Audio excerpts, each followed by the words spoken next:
Hello everyone, so today I will be teaching you how to build strength so that you could do a proper push-up. Let's start off by doing a wall push-up.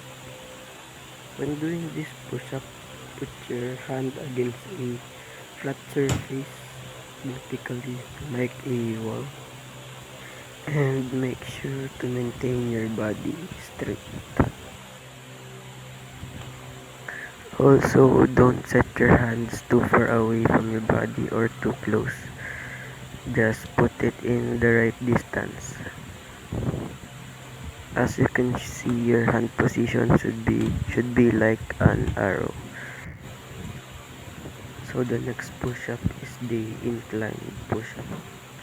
Maintain your body straight and put your hands in the right position just like the wall push-up.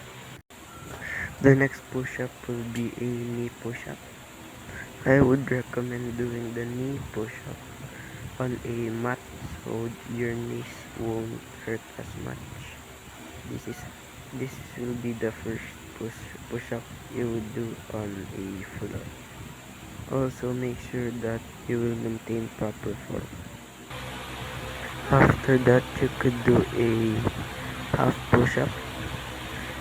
It's like a proper push up but you will just bring down your body halfway and push up. If you learned how to do the past four push-ups properly, then you will be able to perform a proper push-up. This will be not the best video I have made because I'm still learning on making better videos and quite a new content creator. But I will try my best to make better videos in the future.